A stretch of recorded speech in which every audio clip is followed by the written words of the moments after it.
Okay, so welcome again to All About Bees. Just a note, I am not considered a master beekeeper. I kept bees for about a year and a half. I am planning on keeping bees again soon. We're getting new bees into the farm. I am currently taking a course through University of Florida to get to be a certified beekeeping apprentice, and then moving on to their master beekeeping program is something that I'm absolutely passionate about. In urban farming, you kind of have to have a passion for bees because your food won't grow without them. So making sure that I have all the tools and skills that I need to keep them safe and happy in the urban farm is really something that I love. I am always taking pictures of bees. I have tons of pictures of bees that I've collected over time. They are just the most fascinating creatures in the world to me. And I'm so glad that I'm able to share this information with you guys all tonight.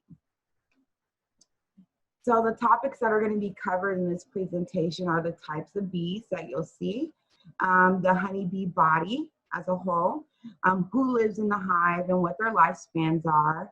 We're going to cover some seasons and kind of what the bees do during those seasons, which bee does what in the hive.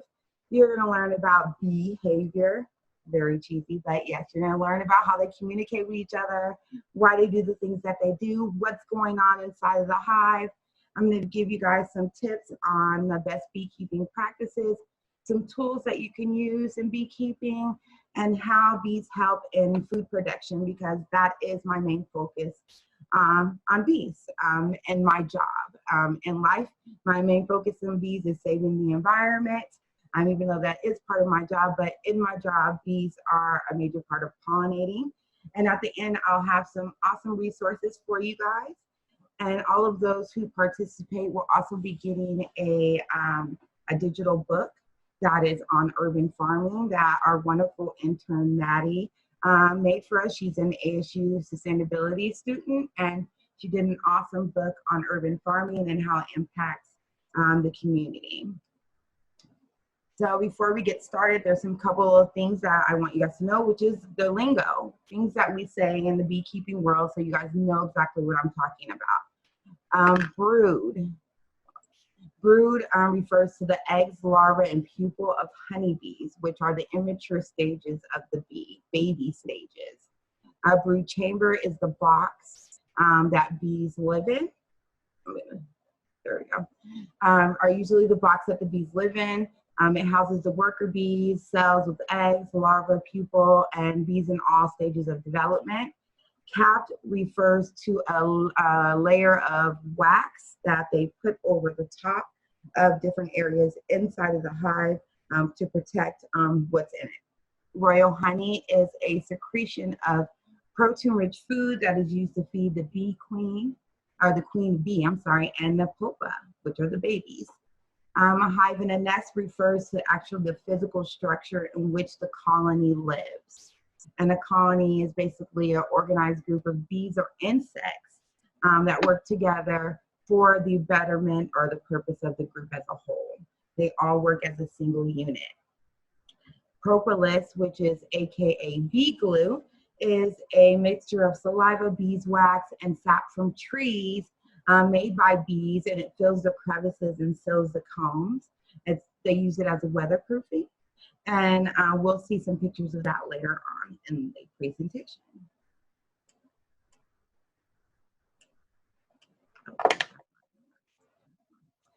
Swarm. A swarm is when a large group of honeybees leave their established colony and they fly off to find a new home. So this is happening around this time of year. We're going to get into that a little more later, what you should do when you see them and what you shouldn't do when you see them. Pollen. Pollen is a fertilizing element of flowering plants, and it consists of a very fine powdery, usually yellowish kind of grain. And yeah, they use that to go around and pollinate trees. And pollinating is the process where bees collect the pollen and they take it from one plant to another. Just like in life, there are male plants and female plants. and they will take the pollen from a male plant and move it to the female plant in order to produce food and various flowers and things like that. Pheromones are the chemical scent that the bees put out for various reasons. Sometimes it's to tell them all what's going on in the hive, communicate what's going on, or to alarm them of dangers that are around them. Bee waggle is a dance that the bees do, and it's a form of communication between the colony members. And we're going to see a really cool video about that later on in this presentation. Bee bread is a mixture of pollen, nectar, and honey, and it's deposited into the cells of the comb. We will get into that a little bit more later as well. Foraging is the process of which the bees go out and they collect food and things that they need and bring it back to their hive in order to feed and sustain their colony. And supersedure is when the queen is replaced by a new queen, is replaced with a new queen by her own daughters. Yes, the bee world is very ruthless at times, so sometimes the queen gets replaced. So we're going to go over the different types of bees that you will see out, or that you may have seen out, or that you may not have seen that are around the world. So there are over 20 different types of bees. 20,000, I said 20,000 different types of bees. They're the backyard bees of North America. A lot of them look different. There's so many, I cannot go over them right now. You will hate me if I start naming them all individually. But there are lots of different types of bees. My focus at this time is the honeybee. A yellow jacket or a hornet, a lot of people do not necessarily, or wasp, they don't consider those necessarily bees, but they sting. So for all intents and purposes, we're going to say that they are bees. There is the Asiatic honeybee, there's a dark German honeybee, a gray honeybee, Caucasian honeybee, an Africanized honeybee, and a European/Western honeybee. There's also a carpenter bee and a bumblebee. Around the valley, you may be seeing what is called a yellow carpenter bee.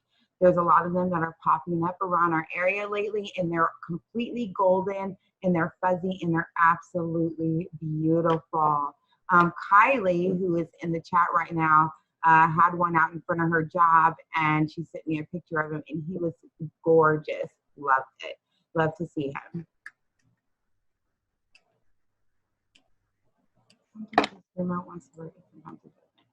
So, okay, we're going to go over the body of the honeybee. So, of course, bees have these big round eyes to help them know where they're going. They have a head, a thorax, wings, abdomen, stingers, antennas, and legs. Those are the basic parts of the bees. The stingers are only for the female bees, though. So the drones and the male bees do not have stingers. The eyes are 3 simple eyes, and they collect UV light. There's also proboscis, which is the tongue, and that collects nectar, and they groom one another with their tongues as well. The mandible, or the jaw, the queen and drones have pointy jaws, and it helps them to bite. But the workers' jaws are smooth, and they only really help them produce wax. Their antennas are used to smell, and their wings can carry the bees up to 15 miles per hour. They're arranged in 2 pairs, so on each side there's 2 pairs of wings, and they're connected by a row of hooks on the back of the wing.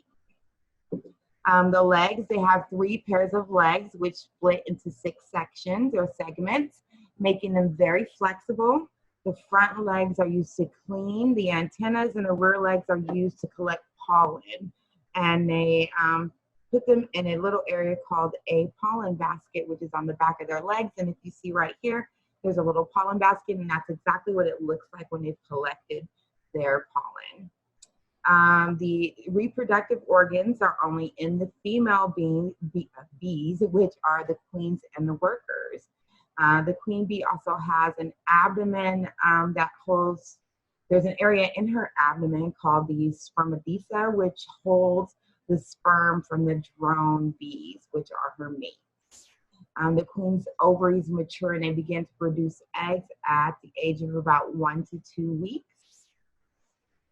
Bees also have wax glands, and that's on the underside of their belly. And this is where they secrete wax, which hardens into scales, and they use that to create things like propolis too, which again is used to weatherize their hive box. And the stinger is their only defense, and they will only sting you as a last resort if they feel that they are in danger. We're going to talk a little bit more about that later. Okay. And then who lives in the hive? And what is the lifespan of the bee? So there are 3 bees that live inside of a beehive, and that's the queen bee, the worker bee, and the drone bee. There is only one queen bee in a hive, and her job is to just lay eggs and to rule over the rest of the bees. The worker bees do a lot of different jobs. They are the main reason that hives survive, and we're going to go into a little more depth about what each one of their roles are in the next couple of slides. The drones are the only males, and they are pretty lazy, and the only thing that they're really there to do is to mate with queen bees. This is what they will look like. The queen has a very long booty, and the drone has a very round and fat one, and the workers have a more slender behind.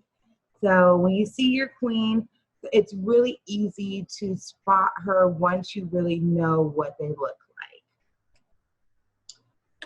The lifespan of the honeybee differs depending on which bee it is. So whether it's a drone bee or a queen bee or worker bee, the queen bee lives the longest out of all 3 of the bees. And how usually they start out, there's 4 stages. They are an egg, and then they turn into a larva, a pupa, and then an adult bee, at which time they come out and then they resume their work within the hive. So the eggs are just here on the left of the screen, and it's usually day 0 to 3. This is what you will see. And then they develop into this larva between days 4 and 10, depending on which bee it is. And that's what it looks like, just little worms inside of there. Then they will turn into pupa, which are like little alien-looking bees. But this is when they start to develop their legs and their wings and their eyes. And then at that point, they're capped. So larva usually turns to pupa and is capped by the worker bees between day 11 and day 20.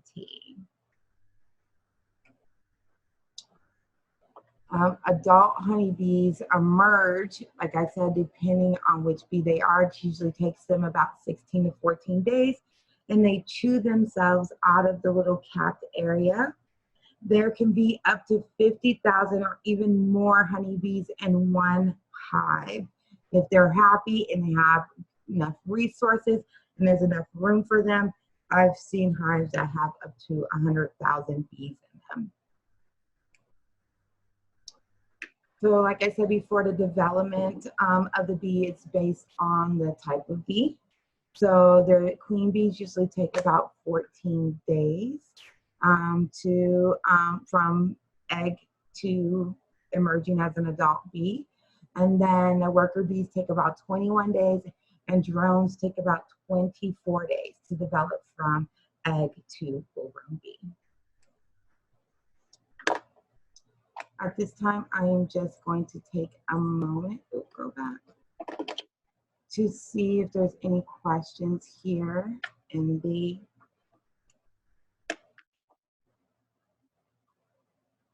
Zoom meeting, because I don't want to not get to you guys. And please forgive me again. I'm not as, I can't see other chat. Okay. So one of the questions is, which kind of bees become queens? So queens are specifically made. So they're female, but they are specifically made bees. So it's not like there's a worker bee that gets turned into a queen bee. When she's born, she's a queen. Whether the hive keeps her as their queen is up to them, but she's born a queen. And yes, queens do lay daily, and she does not stop. So Taylor asked, does a bee queen lay daily? And how does she know when to stop? She will not stop. Her job is to lay every day, all day. That's all she does, is lay eggs. That's her job. And what if the queen dies? We're kind of going to get into that a little bit later, but if she dies, you either replace her with a new queen, or the hive, the colony itself, will replace her with a new queen. You don't want them to replace her with a new queen.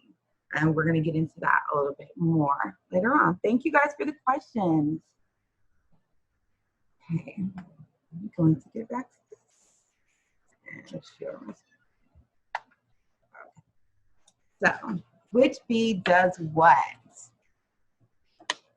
So the worker bee is the most important bee in the hive, and they perform about 98% of the tasks that are needed for the survival of the hive. They do all the work inside and outside, and all of the worker bees are female. So the Bee Movie, if any of you guys have seen that, is a total lie. No, it's a lie, it's a lie, it's a lie. The boy bees do nothing. The type of bee that you will mostly see on a daily basis is your worker bee. They're the ones that are out foraging for food, getting everything that the hive needs.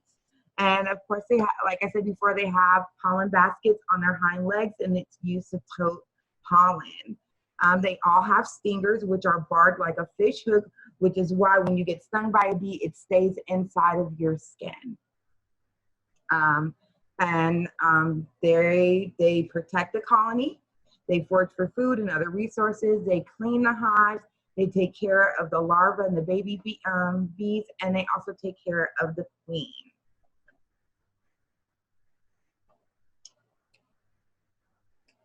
I don't know how that got there. Hold on.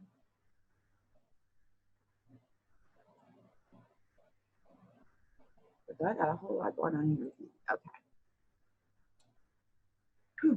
Okay. So the first stage a bee does is no, actually that was right. I don't know why I did that.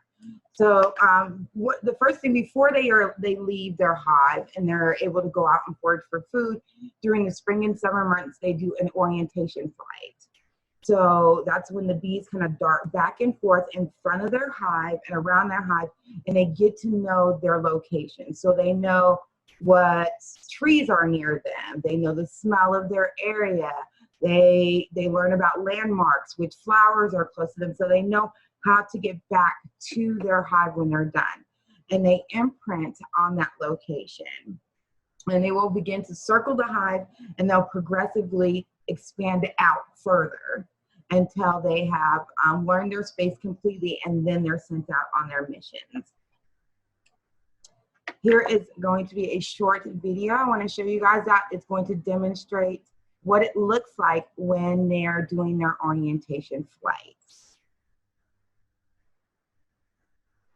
So you can see I'm going to mute him. They're just kind of flying just here. So usually bees do not gather and fly around their hive just like that for no reason. So if you see that's happening, it's because they're in their orientation stage. If they're not orientation stage and they're just coming and going, but you will not see them gathered around the front of the hive in that way. So these bees are all going through their orientation flight, which is such an awesome thing. The worker bees start their flight at about 3 weeks of age, and the drone bees start their orientation flight at about 8 days old. And the reason why the drones start their orientation flight at about 8 days old is because their job is to go out and mate with virgin queens. And so because that is their only job, they teach them that pretty quickly so that they can get out of the hive. And we'll talk a little bit more about that in some later slides. So the first stage of the worker bee, they are housekeepers. So they emerge from their cell and then they have to clean it out. Clean it out so that the queen bee can go in and start laying eggs in there. And their job is also to help prevent disease. So if they see any dead bugs or anything that doesn't look right in their hive, their job is to clean it and get rid of it. And they also remove other dead bees from their area. And like I said, they tend to the babies. And they check on the babies about 1,300 times a day, which is just about the same amount of times that new mothers check on their babies every day. Larvae are fed a mixture of pollen, honey, and royal jelly. And that will sustain them through their developmental stage. They also groom and feed the queen because she cannot groom and feed herself. They remove her waste from the hive, and they encourage her to keep laying eggs by making sure they're providing a safe and clean space for her. They also control the temperature of inside of the hives by fanning the hive. A lot of them will do that by standing around the entrance and then fan to get the hot air out and bring cool air in. During the warmer months like summer, like I said, they'll stand at the entrance facing the hive and fanning to draw the cool air into the hive. And you don't want your hives, or they don't want their hives to get any higher than about 93 to 95 degrees. Worker bees that are around 12 days old will start producing wax, and they'll become architects and help build a cone, capping honey and capping the larva pupa cells. I'm going to go back to you guys for just a minute so that I can show you something else. So I'm going to stop sharing my screen for just a moment so that you can see me. Here we have a frame. This frame goes into the hive, and it has already kind of like these makeshift combs on here. And when the bees create their wax comb, they're going to do it in the same pattern as this. So this just works kind of as like a template for them to start their wax comb on. So this is made of plastic. Some of them are yellow, some of them are black. They're easily put together, but it's cheaper to buy them because the time that you're going to put into trying to assemble these, you could just buy the frames yourself. And a box of about 10 or 12 of them is not very expensive, maybe about 20, 30 bucks, depending on where you get it from. And again, at the end, I'm going to go over like where you can get a lot of these supplies from. I'm going to go back to sharing my screen now. Okay. Let's see, do we have any more questions so far? Okay. How does the queen decide the sex of larvae, or is it random? So the sex will be determined by the needs of the hive at that time. So her body will produce eggs that are specifically for worker bees at a time where they need worker bees. And that will change based on the pheromones and stuff that are released in the hive and letting her know if they need drone bees. Do bees sleep? No, they don't sleep. It's a very sad life for bees. They do not sleep at all. They spend their whole life working and taking care of the hive and producing honey for us lovely humans to consume on a regular basis. Okay.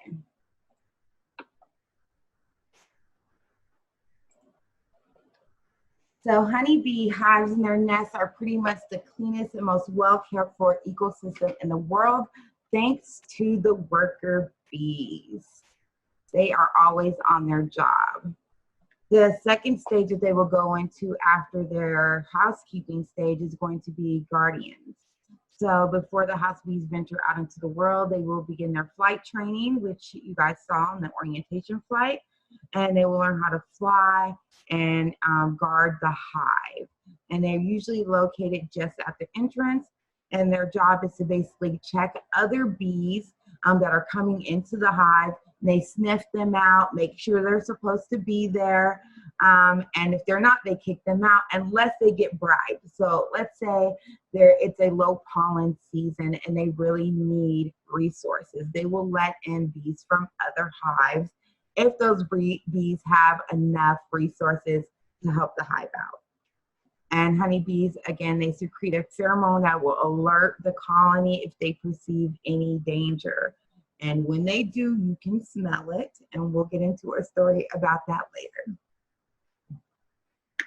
After that, they will become foragers. So foragers, again, play an important role and part in the survival of the colony.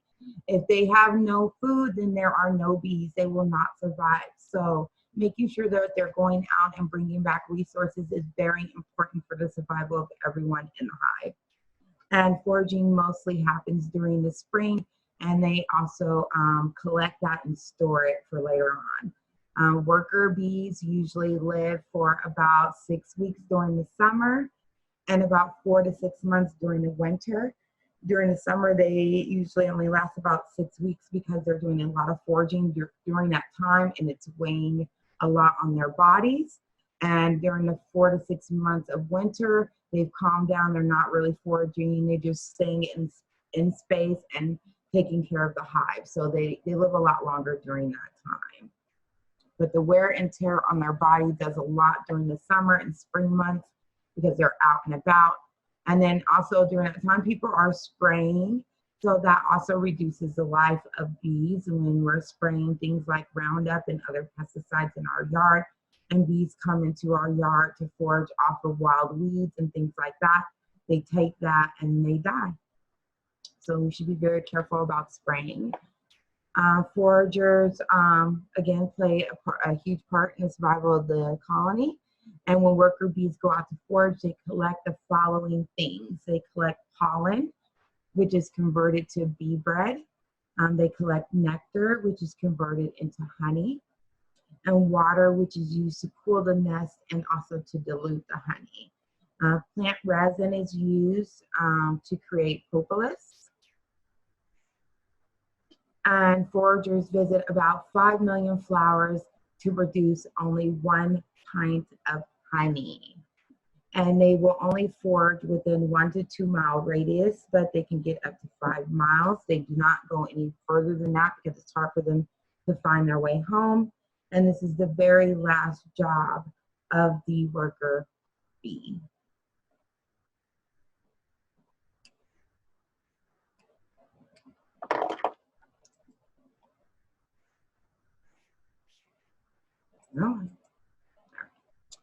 So now we're going to go on to the drone bees. Drones are the only males in the colony, and their only job, literally, their only job is to mate with queen bees, queen virgin bees.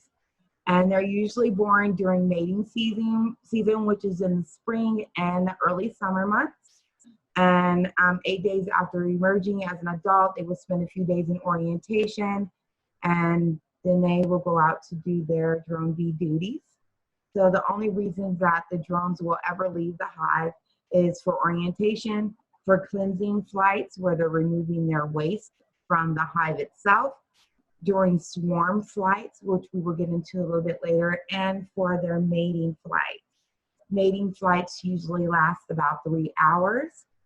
This is usually the drone's very last flight. So drones do not live very long because within 8 to 10 days, they are out of the hive and they're mating.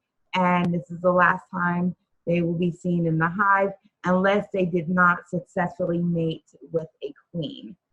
And if they didn't, they will go back to the hive and then they'll fly out again the next afternoon.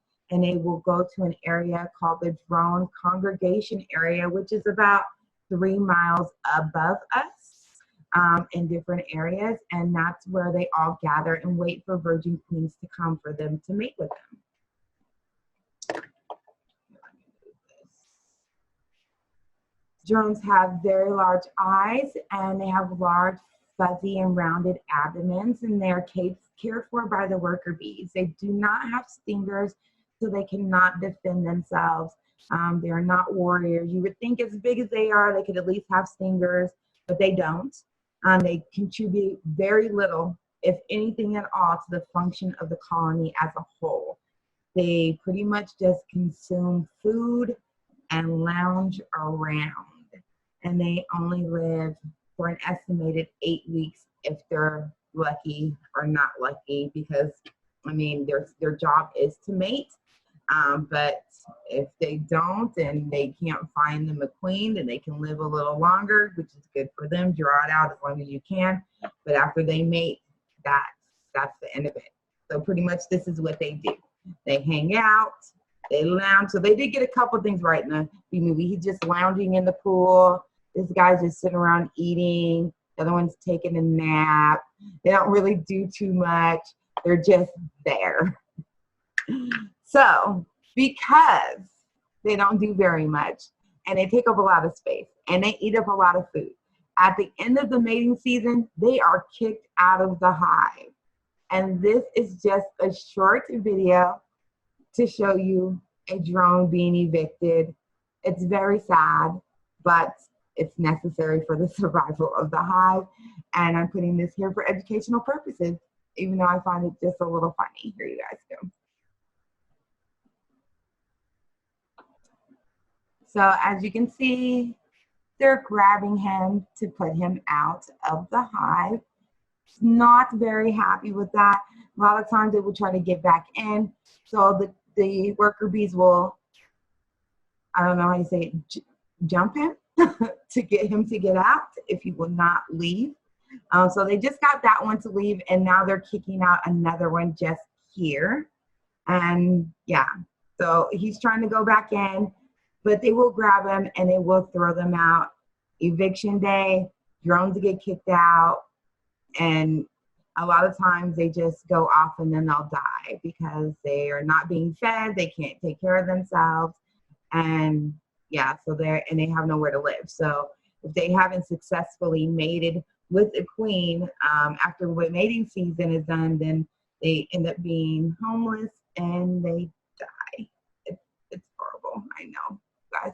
I just imagine your faces right now. I gotta see. So yeah, they kick them out. Okay, so here is the mating flight, which is the very last supposed to be flight of the mating bee. If there's any children watching, I'm sorry, cover your eyes, but you're going to see some bees mating, and you're going to see what happens to the drone after he is done mating.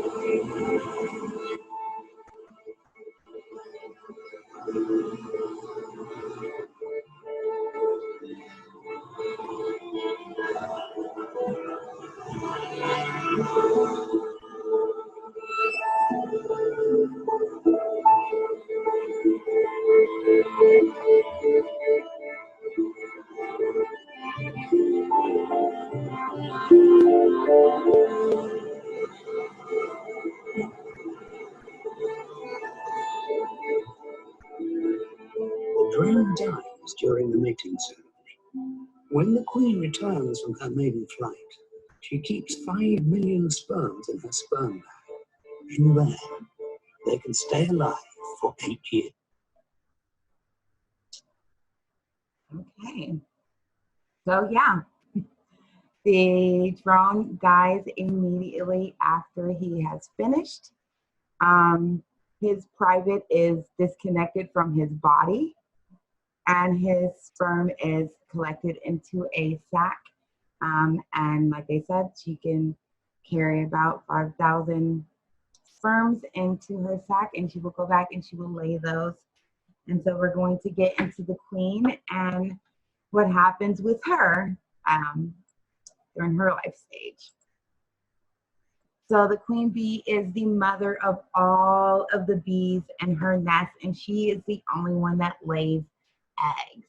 She also secretes a pheromone that keeps the worker bees, which are also female, from laying any eggs. She's the only one that will do that. There's only one queen that lives in the hive, and she can live anywhere from 2 to 4 years. After about 2 years, beekeepers like to replace their queen because her production starts to wane. And when that happens, her bees can get upset, and nobody wants upset worker bees, let me tell you.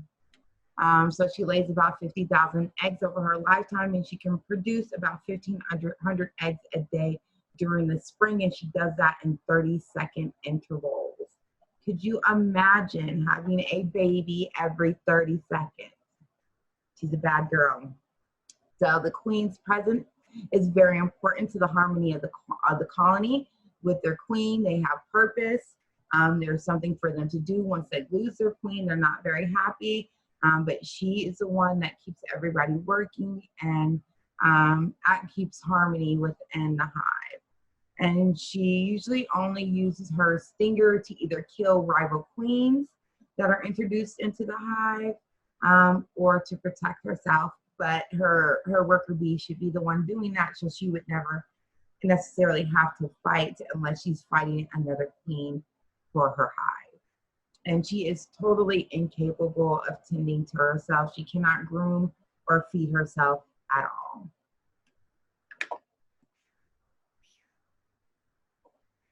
Like I said, the queen secretes pheromones, which are chemical scents, and they're called queen substance. And these pheromones help with the following. They regulate the unity of the colony. They keep workers from laying eggs. They limit supersedure behavior, which is where they might want to replace her. She motivates them to stay productive, and she attracts workers to her because she needs them to come and take care of her, because like before, she cannot take care of herself. She stimulates brood rearing, which is taking care of the babies. She gets the workers to do that because she cannot. And she stimulates foraging, so she knows, oh, I'm running out of food. You guys need to go get me food. There is a scent that she will release that gets those worker bees out and getting more food for her. And she motivates them to keep her space clean. She's usually surrounded by a flock of attendants, and they're called retinue. As she moves through the hives, they will circle around her. So everywhere she goes, they are there, making sure that she's taken care of. She needs food in between her laying eggs. They get that for her. So their job is to just see where she's laying eggs and to keep her safe in the process. And there's usually about 10 to 15 that are surrounding her at all times. During, when you get a queen, they're usually marked. You can order queens. I order queens from a queen maker that is in Hawaii, and so they will ship them to us, or you can find a local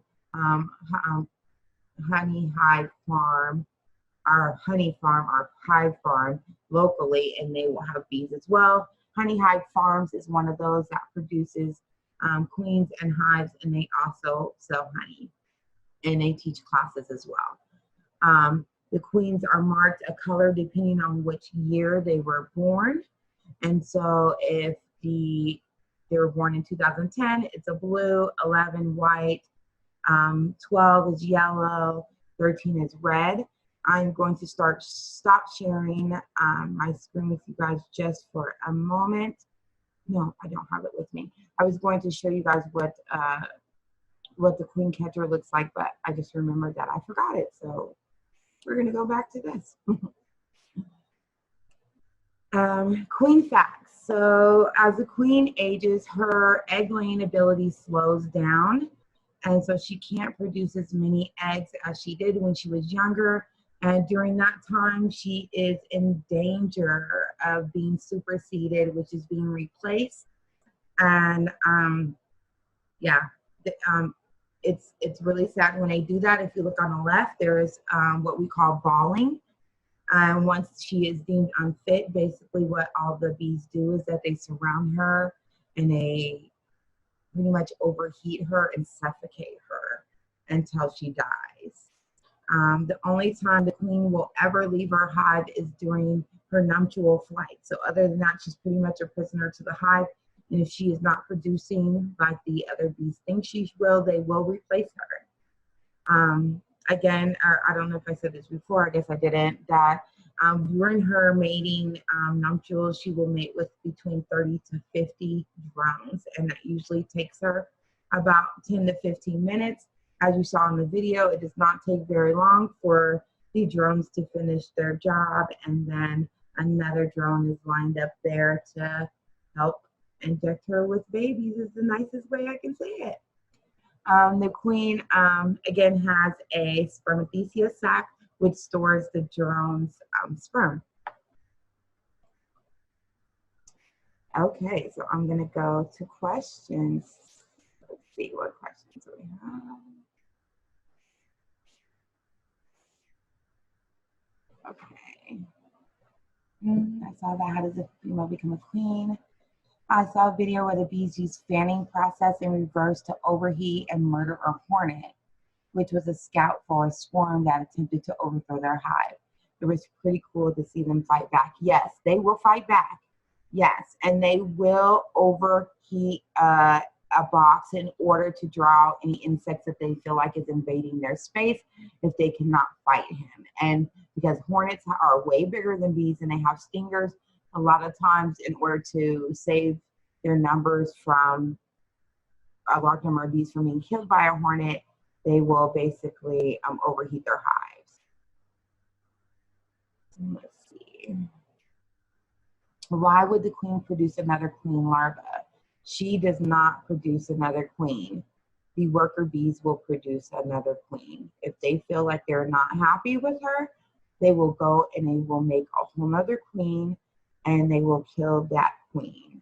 And if your hive feels the need to produce another queen, you need to be very careful because they are very agitated that they had to put in that work, and they get very aggressive around that time. So you do not want your bees to supersede and produce their own queen. You want to introduce a new queen yourself, because if they have to do it, they are going to be extremely pissed and they will sting whoever comes near them. So yeah, she would not do that herself. All right, great question. So we're going to talk a little bit more about how they communicate with each other.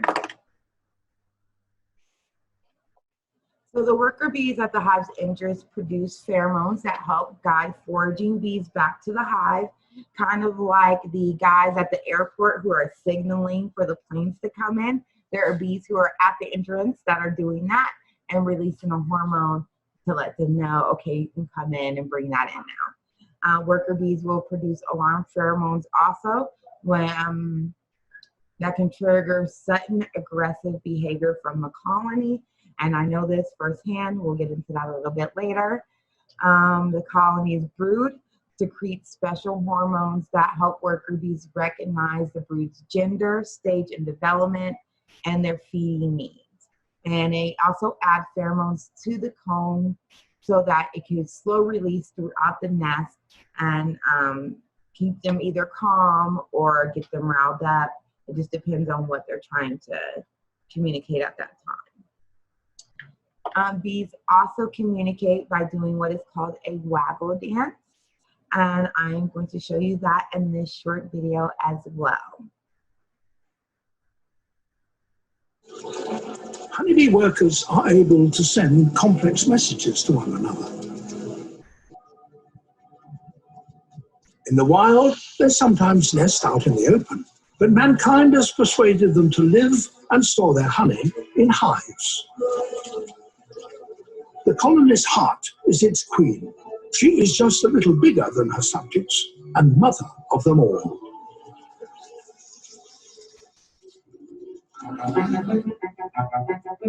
In spring, when food stocks are low, the workers get busy collecting nectar.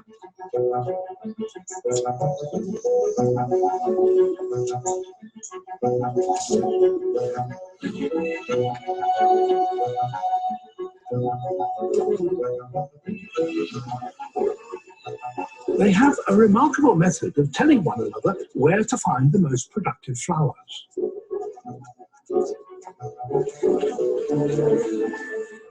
It's called the Waggle dance. This returning bee has thus found a new source of nectar and is going to tell others in the hive about it.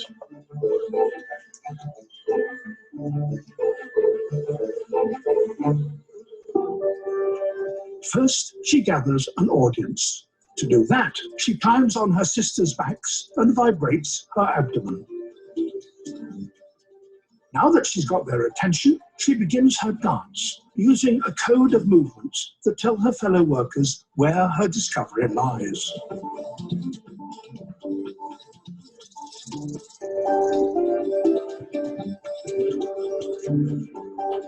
The duration of her waggle indicates the distance to the nectar source. The longer the waggle, the further the flower.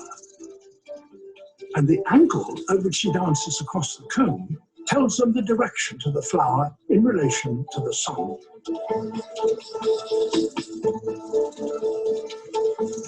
Her instructions are remarkably accurate and can pinpoint the location of a nectar source over 6 kilometers away.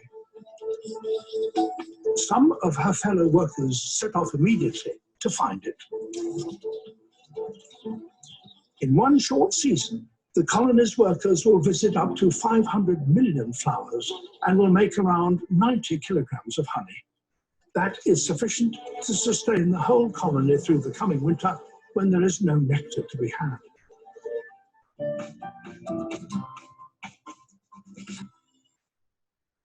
So yeah, that is how bees communicate where their flowers or where pollen is, where food is, where all the resources are that they need. They do the waggle dance, which is pretty amazing. I have watched what I thought was a waggle dance. It may not have been, but it looked very interesting to me, and I was very happy to witness it. Bees will let you know when they're feeling agitated, when they're happy, when they're calm, by the volume of their buzz. Their buzz is very much a warning sign to you, or also just a way to let you know that they're happy. When they're agitated, their buzz gets extremely loud, and while they're in that agitated state, they will attack. As you work more and more with bees, you'll be better acquainted and be able to distinguish the sounds and what it means. In the early spring, they start, which is swarming season, swarming happens when they have produced a ridiculous amount of bees and maybe there's too many to fit inside of a hive, or if they're not happy with the conditions of the location that they're at, they will move to another space.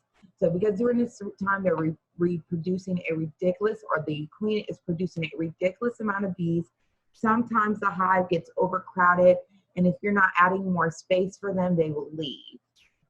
When you see bees out and about, please do not spray them.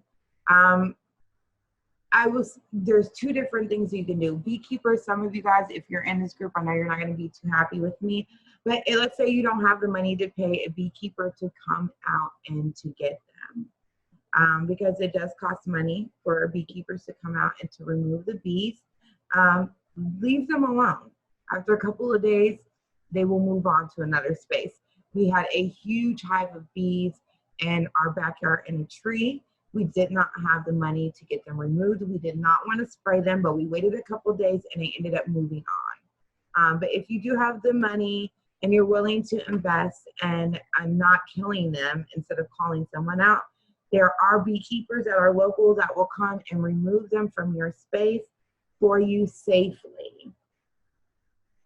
So when that usually happens, half of the bees will stay with their queen and the other half will either go and make another queen. Well, no, they'll go and they'll make another queen. And they're usually not very happy when they do that. And this process can continue all the way into the summer because it's happening even right now here.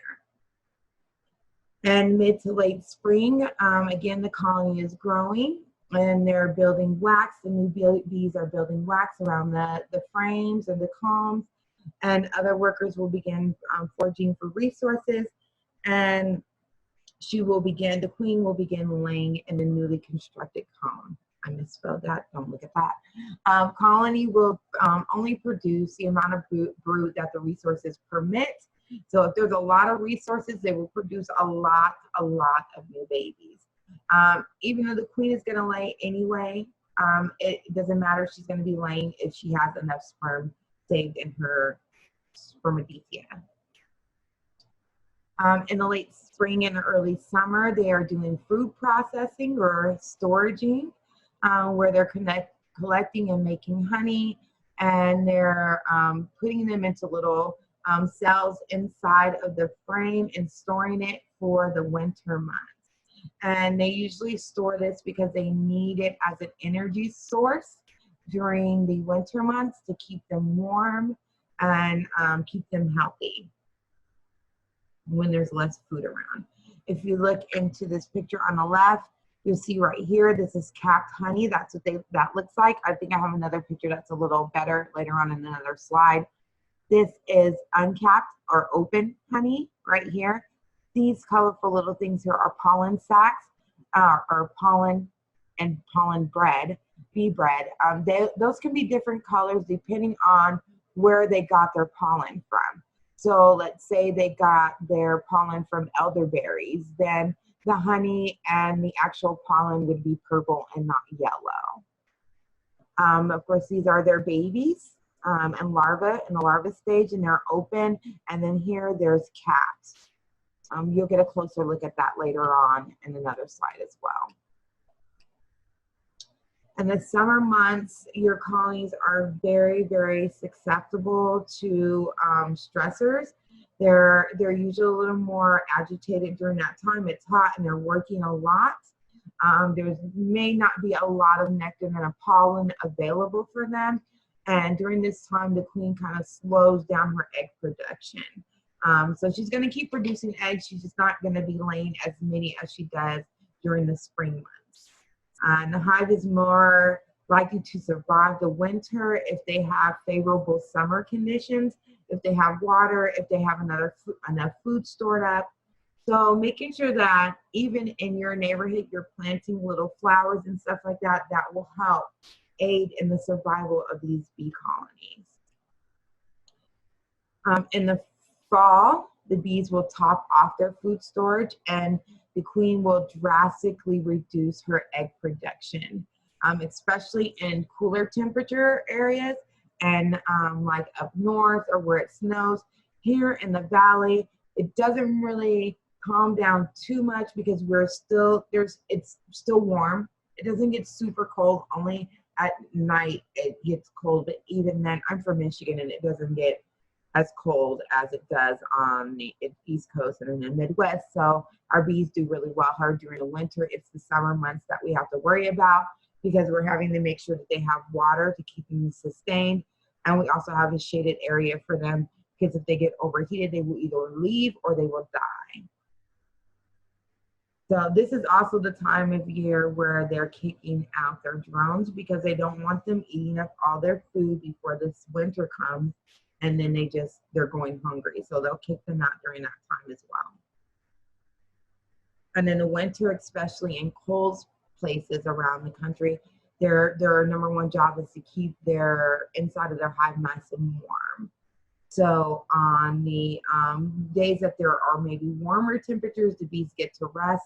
But for the most part, their job is to basically keep everything as warm and comfortable as possible with inside of the hive. And a lot of the pests and pathogens usually decrease around that time, so they don't have to focus that much on that. Their job is just to kind of keep their space warm. In the late winter and early spring, the queen will resume laying lots of eggs and the worker bees will begin foraging again, and the colony will begin to grow steadily and ready themselves to either swarm or to fill in more space if the beekeeper has given them additional space. So what's going on in the hive when they're in there? We're going to skip that. I don't think we talked about that. Blah, blah, blah. I'll show you guys that later. So I'm trying to get through this as quick as possible without keeping you guys here too long. There's frames inside of the hive, and I showed you guys that. So some of them have foundations. The ones I have foundations. There are some that come without foundation, and I do not recommend that here in Arizona, and I will tell you why. Once it gets hot and that foundation is gone, your wax is going to drop to the bottom of your box and it's going to completely melt. So you want to make sure you have a frame, because if you don't, it's going to be a really big mess inside of your hive box. So I do not recommend getting the frames without foundation. If you're going to get one with foundation. The beeswax in the cells, the purpose of that, of course, is to provide infrastructure and to serve as a storage place, and also to aid the bees in communicating within the nest. And it's also used as a place to store waste and to regulate the hive. I got this really cool picture off another beekeeper's page.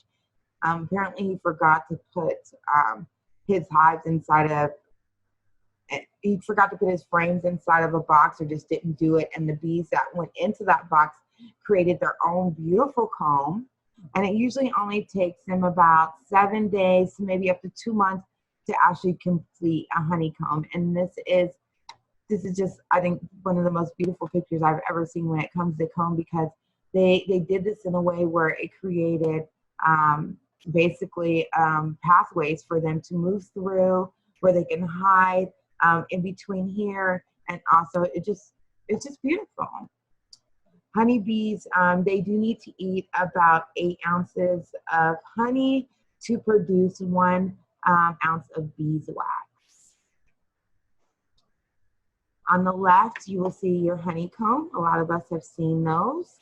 And then to your right is your bee bread, which is fed to the queen and to the babies. People also collect that and eat it for themselves. But I think we're already being selfish with taking the honey. We should leave them their bread. Propolis is what the bees make in order to fill in cracks and crevices within their hive, to weatherize it, whether that's to keep rain out, to keep cool air in. This is what they'll do to fill in those cracks, and they do that themselves. People also use propolis for medicinal reasons as well. It is very, very high in antioxidants, and it's just all around awesome thing for you to use medicinally. A burr comb is just what bees will build up in spaces that aren't filled. So if a space is more than about a 1/2 inch thick, they will fill it with burr comb. If it's less than that, then they'll fill it with propolis. So here again is what your combs will look like. You usually will have your nectar storage here at the top, and your honey will run just here, just across the very top area. That's where they'll put their honey. And then the next ring will be your nectar, and then in the middle is your capped brood. These are pictures of my bees. And yeah, they were very happy for a long time, and I'm super excited to get them back again.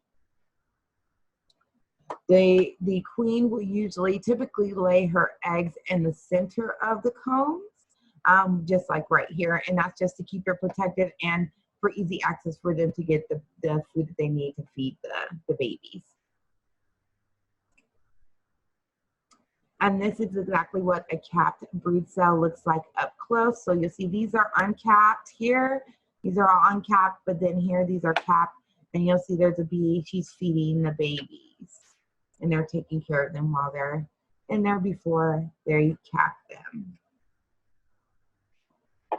You do not want to see this on your frame. So here in the middle, you have your worker bee, your cap bees. These are your queen cells. And then the bumpy ones here that look like little kick cereals, those are your drone cells. If you see a lot of drone cells and you see a number of queen cells, your bees are not happy and you're doing something wrong. You should definitely be paying attention to them to make sure that this does not happen. because like I said, they will get aggressive. This is what your queen cell will look like up close. It is the biggest cell in the hive. So if you see these, you know that you have a queen that's being produced by your worker bees. And these are your capped drone cells up close. Again, you do not want to see these unless it's the season, right before mating season. If you're seeing these, yeah, you might want to check and see what's going on. I don't know why they would produce a ridiculous amount of drones considering that they take up so much space, but that's not something that you necessarily want to see unless you're in the season for drones. Okay, so I'm going to go and see if there's any questions really quickly. And there are, okay.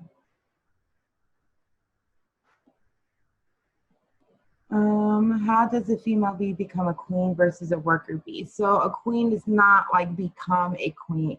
She is born a queen. So there is no, oh, I was a worker bee, but now I'm a queen. You're either a queen or you're not. How can we be more responsible, ethical honey buyers? Ooh. One, buy from your local beekeepers. Support your local beekeepers. Usually your local beekeepers are working in a way that is conducive to the environment and space. And so those are the ones you want to get from. You want to buy organic and you want to buy local. So that's how you can be more responsible honey buyers. And is it normal to see bees in the late evening or at night? No, it is not. If you see a bee late at night, he is lost, which is really sad. Or she is lost, my apologies. She is lost, or she was part of a swarm and she got disconnected from her swarm.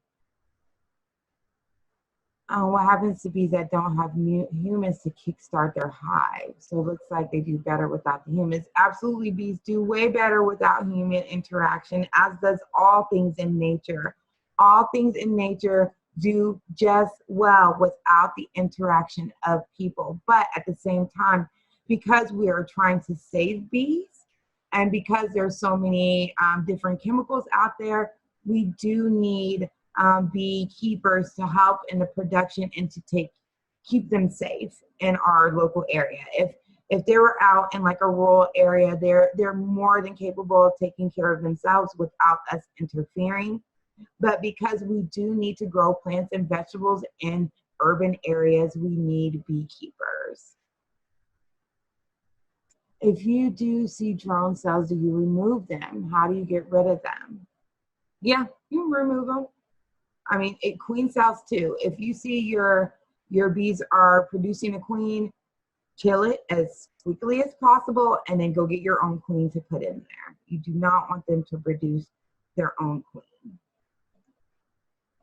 And what flowers should we have in our backyard to help the bees? And I'm going to get to that in just a moment. So I'm going to move through these next slides pretty quickly, only because it is about 7:19 and I promised that I wasn't going to take up all of your Friday night. So your best practices and tools. Do's and don'ts. So you always want to wear protective gear. Always, always, always, always, always.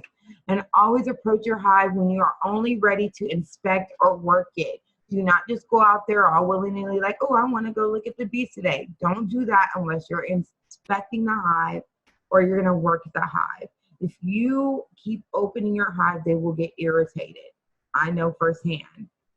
Do not mow or use loud power tools near your hive that will agitate them and get them on alert. They're very much about vibrations, not equipment, and things like that will alert them.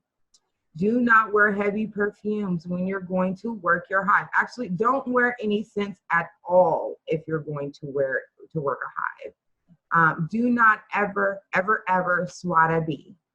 They are not trying to die. They know if they sting you, that is it for them.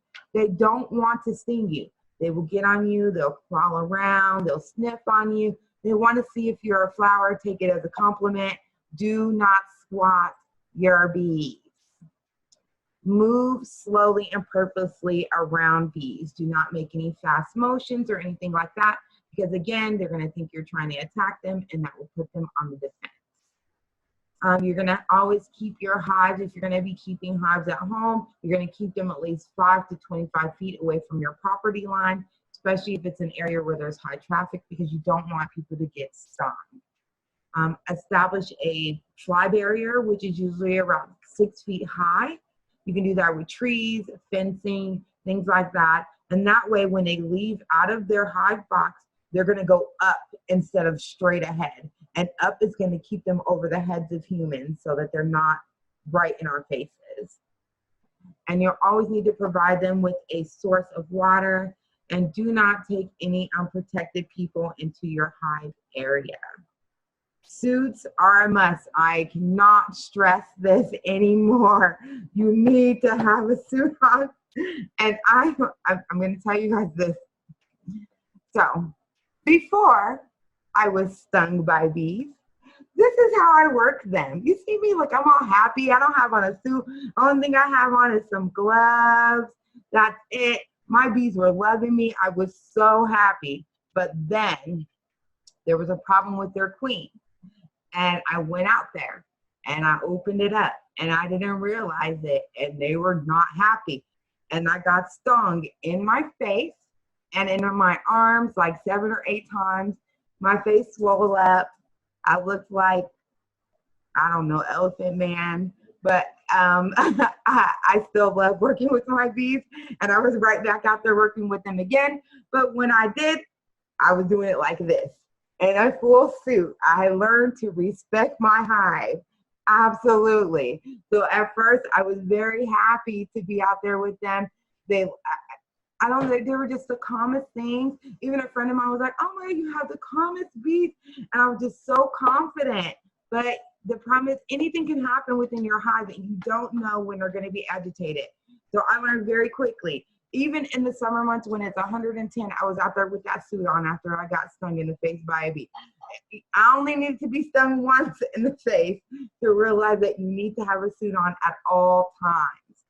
So you're definitely going to need a suit, and you're going to need a smoker. And a smoker is what you're going to use when you're opening up your hive. And the reason why your smoker is so important is because it masks the alarm scent that your bees put out. So you're smoking to calm them and to mask that scent they're going to put out, letting everybody know, look, there's a human in here and they're messing with us. So that's going to kind of mask that smell so that they don't get it out to the rest of the bees. And then you'll need your hive tool. And this is going to help you because when bees build that propolis around, it's hard to pull the hives out of the box. So this kind of helps you separate it without actually like ripping it out and disturbing and shaking the whole hives. You just gently move it around the edges and it'll help you release the frames. You're absolutely going to need gloves and a queen catcher and some boots. Your queen catcher is, so let's say you want to check on your queen, or you want to put a new queen in, or you want to mark your queen. Your queen will help you, your catcher will help you catch the queen so that you can mark her easily and inspect her easily. Your boots are just going to keep the bees from crawling up your leg in your suits because they will find the littlest holes to get in your suit. And usually when bees attack you, they do it in your face. And I will tell you why. We as humans emit gas from us, which they do not like. It is a warning signal to them. So when you're breathing heavily around them, they can smell it and they will go straight for your face. So a lot of times they will go straight for your face. And then the best thing that you can do is to close your mouth, cover your face, and then move away. No swatting. To feed my bees, you will need to have some essential oils. I usually use a lavender or tea tree oil, a mixture of a ridiculous amount of sugar. So I would fill this feeder up to about here. I don't know if you guys can see where I'm pointing the line. I'll fill it up to about that much with sugar. I'll drop some essential oils in it, fill the rest up with water, and that's what you feed your bees during a time where you know that maybe they don't have as many resources. And this here is your queen marker as well. You can easily put your queen in here, and then this little bar here, you push it up and it'll make sure your queen's top is in the, and this bottom part is like a screen. I wish I would have bought it, I hadn't forgot it. But there's a screen and you can push her up and it'll push her up close enough for you to put a marker in there and mark her back. There are different beekeeping suppliers that you can always tap into. Dayton and Son is one of them. I order from Man Lakes. I also go to Hive Farms. They were one of the first ones that trained me in beekeeping. And there's also Crockett Honey, Beesville Bee Farm, Roseman Apiaries. But a lot of these are, some of these are local and some of them are online. The Hive Farms, the May, USA Beekeeping Supplies, Crockett Honey, and Beesville Bee Farm are all local. The other ones on your left are all online where you can order supplies from. And any of these locations, whether they're online or whether they're local, the people who run them are very friendly and they will always answer any of your questions. When I usually get bees, if you look at this picture here, this is my setup. I get them in a box like this.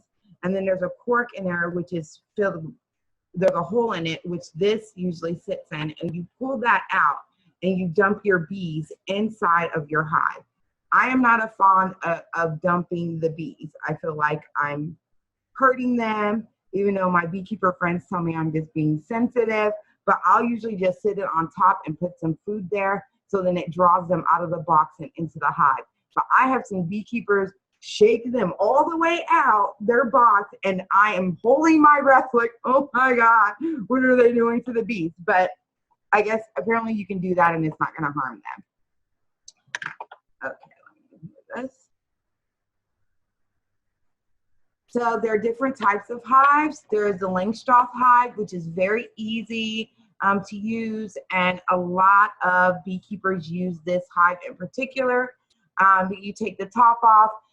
It does get a little heavy, but all the parts are interchangeable. It's very easy to assemble, and you can add boxes and frames to them as your colony grows, which is awesome. That's why I love it.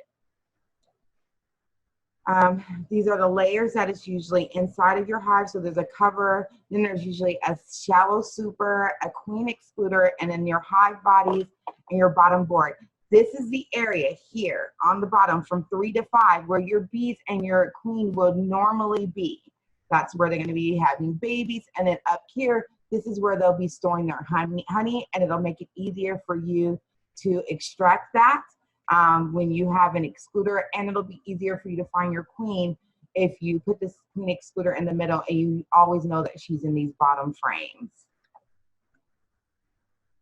There are also the top bar hives, which I don't recommend, even though they're amazing. I wish I lived in a climate where I could do this because it's easy to collect the combs and the honey.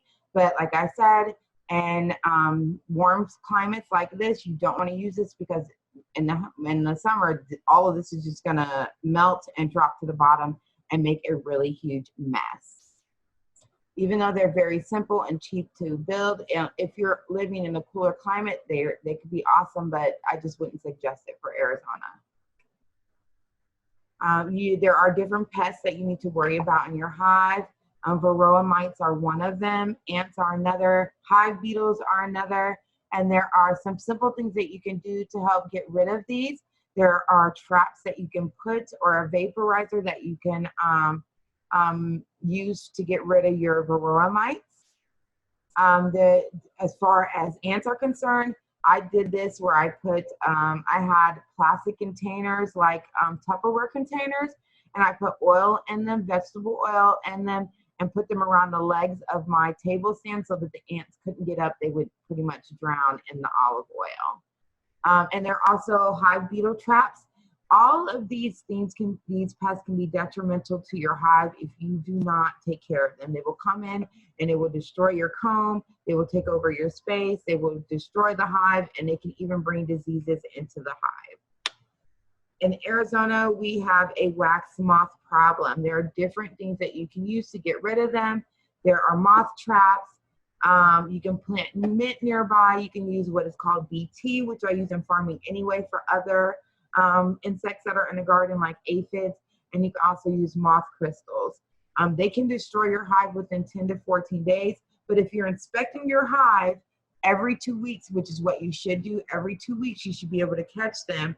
And this is kind of what it looks like off to the side here. They have these veins that run through and they lay their eggs, and then you'll have tons of moths that come in there and they'll just destroy the place. So you want to catch them early. Bees and agriculture. So 3 out of 4 crops across the globe need bees to help pollinate them. So improving pollinator density and diversity boosts your crop yields. Pollinators affect 35% of the global agricultural land and support the production of 85 of the leading food crops worldwide. We would not be able to produce the food that we do without bees. Honeybees contribute to a complex and interconnected ecosystem that allows a diverse number of different species to coexist, like ants and ladybugs and praying mantis and things like that.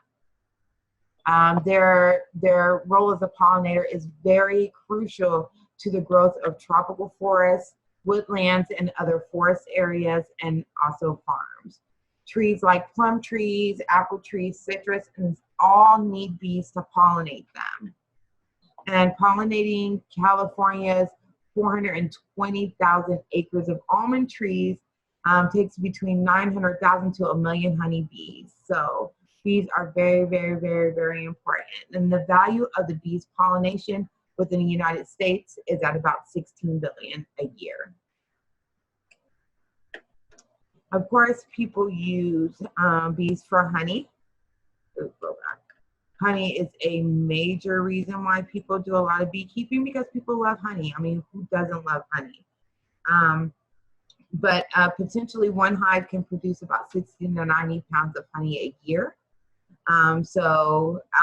If you like beekeeping and it's something you really want to do, it can be easy as long as you know what you're doing, and you can make yourself a good income by producing honey. People also use the bees' wax to make candles and polishes and soaps and things like that. And their pollen is used for medicinal purposes. Venom is used for medicinal purposes.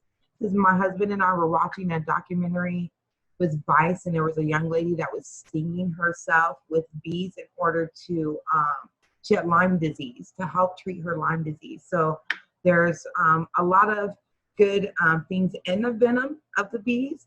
So when I got stung, I didn't necessarily feel like, oh my God, I'm gonna die, or I hate bees. I just felt like they were giving me a boost to my immune system, because there's so much in the venom besides all of the bad, hurty, stingy stuff. There's a lot of antibodies and stuff in the stings. So if you're wondering what you can plant in order to bring bees or to help bees, you can plant rosemary. They absolutely love rosemary. This is a picture of the rosemary in my farm. They sprout flowers and the bees are all over them. They absolutely love it. There's also Lady Felicia, and she's a very pretty and exotic plant. Not a lot of people have these, but they're a natural plant. You can find the seeds at Native Seed. And if you want to plant some native flowers, this is a great one to plant. Sunflowers, of course, which are super easy. If you know me, you know I am completely obsessed with sunflowers. I actually took this picture today and stuck it in the slide. I grow sunflowers at my farm. I think they're just the most beautiful plants in the world, and the bees absolutely love them. You can also plant desert marigolds and globe mallow, which even comes up here by itself in Arizona. It is a native plant. They love that. And yarrow. Yarrow is easy to grow too in the springtime, and the bees love those as well. As far as resources, if you look up on Facebook, there is the AZ Backyard Beekeepers. There's also regional beekeeping organizations. There's National Association of Beekeeping. there's university research labs, and there's also bee labs. So Carl Hayden Bee Research Center is in Tucson. They do tours there. You can call them, ask them questions. They're amazing. They're a trove of information. I love them. Like I said, University of Florida, which is where I'm taking the beekeeping course right now, is the only university that has a course on beekeeping. I am one of the first participants in the first class ever through University of Florida for beekeeping, and I'm super excited about that. Also, if you're interested in beekeeping, you will need to check out the regulations in your city. It does differ depending on where you live. So Phoenix is different than Tempe, and Tempe is different than Tucson, and Tucson is different than Prescott. So you have to make sure you look up your local regulations for beekeeping. There's a lot of information. I don't want to go through all of it, but the main part is that you need to, at the very least, keep them 5 to 25 feet from your property line, and that you need to make sure you maintain them so they do not get aggressive and sting your neighbors. That is absolutely the end of my presentation, and I thank you guys all for doing this with me. I hope that you found the information is valuable and useful. I do want to do another class in person because I want you guys to see hands-on in-person bees. And for that class, I was going to have a observation hive, which is a see-through hive where you can see the bees actually working. I bought all these cool toys for everybody to look and touch, and then it got ruined. So after all of this is over and we're done with this corona mess, I would love to invite you guys all to actually come to the farm and to actually do the class.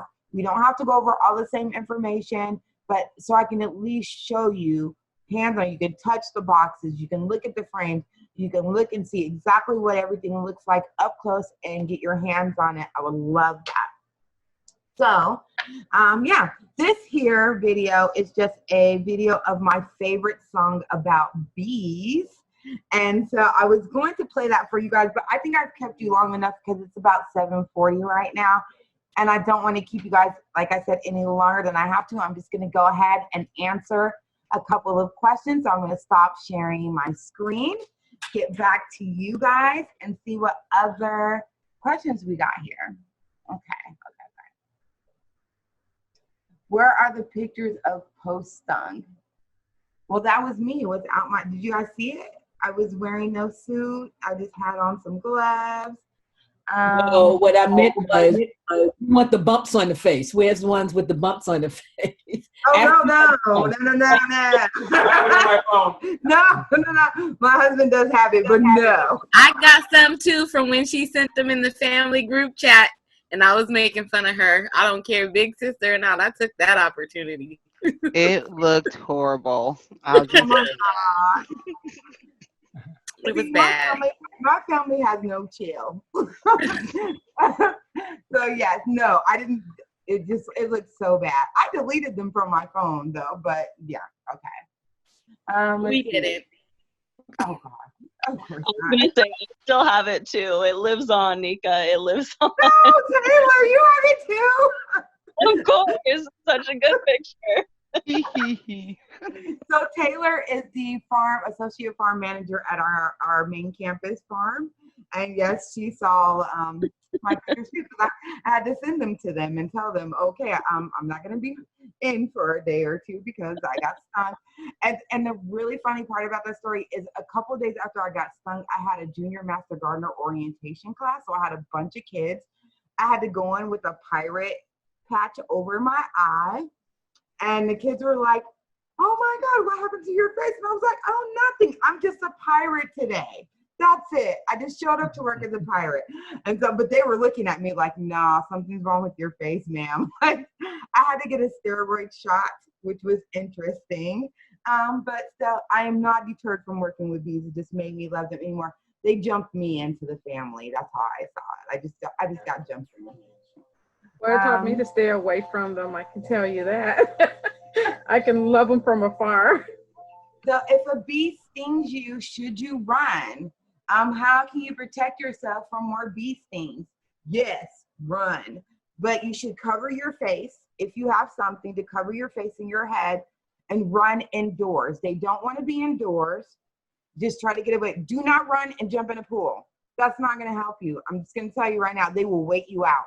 If they're mad enough, they will wait you out. So the best thing for you to do is cover your face and to run inside. And a lot of people, not very many are people are really allergic to bees. You may have a local reaction to it, but allergic means I need an EpiPen, I can't breathe, my neck is swollen, my airways are clogged up. That is an allergic reaction. But for the most part, people just have a local reaction, which is a reddening, swelling, which is normal. The best thing for you to do is to just pull it out, do warm and cool compresses. If it doesn't go down within a couple days, you might have to go get a steroid shot like me. But other than that, you should be fine. Why is it important to mark the queen? It's important to mark the queen so you know how old she is. Because you don't want your queen to get 3, 4, 5 years old and you haven't replaced her. Because then that's when your worker bees are going to replace her and they're going to be angry. If they have to replace their own queen, they're going to be aggressive. Let's see. Is it more proficient to let the bees sort their own problems out with the queen and drones? Not if you're a beekeeper. If they're out in the wild, yes. But if you're actually beekeeping and you want to keep a note, it's not good to let them sort it out on their own. Because like I said, they will get aggressive in their space. And when their queen is dead or when their queen is not producing, then they get very aggressive. I know that people talk about Africanized bees a lot. And I will say I have very mixed emotions about that title on a bee because I've done a lot of research, especially on the history of beekeeping in African nations. And it's a little offensive to call them Africanized bees. They should be called hot hives, hot bees, which means that they're aggressive and not necessarily Africanized bees. There are African bees. Those bees may seem aggressive to some in European nations who are used to dealing with calmer bees, but those bees live in a different climate. So they're more protective of their hive. They have, it's warmer there. They're more protective of their queen. So yes, they're going to seem more aggressive to some. And so as soon as in European being and Western beekeeping, as soon as a hive gets aggressive, they say, oh, that's an Africanized bee. He's aggressive. He's going to sting you. Beware of the Africanized bees. And for me, that just doesn't work. It's a hot hive. Those are hot bees. There are African bees. But just because a bee goes from being a calm bee to an aggressive bee doesn't necessarily mean that they should be called Africanized bees, which is what they label them as the minute that they get aggressive. So for my own work as a beekeeper and based on the research that I've done, I do not call them Africanized bees unless they came from Africa, and I then call them African bees. I do not call them Africanized just because they got aggressive. So that's just a side note. Sorry if I got off with that one, but yes, just for me, a lot of beekeepers do say that. Oh, well, your bees swarm. Those are Africanized bees. Stay away from them. No, they're aggressive because they're upset because there's something wrong or they had to move. They're hot hives. They're not Africanized just because they're mad. So, okay. Let's see. I got a lot. Oh, well, thank you guys. Thank you all. Thank you, thank you, thank you. Do bees sleep? No, they don't. They work all day, all night. All day, all night. That's all they do. This work, which is why they don't live forever. If you had to work 24 hours a day, 7 days a week, you probably only last a couple of weeks yourself. So that's why they don't live very long. If anybody has any other questions, which there's no more in the comment or the chat section, but I am more than willing to stay on for the next 15 minutes and ask any other questions that you guys, answer any other questions that you guys may have. And I will unmute you guys all, sorry.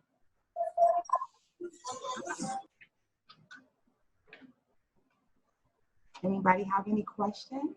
Yeah, Shanika. Do you have that drone bee in your box behind you?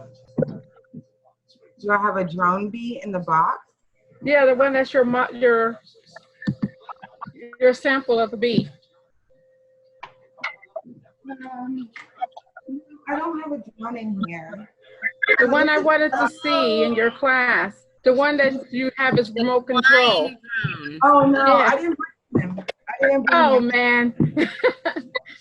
This is what your bees usually come in. And your queen comes in this.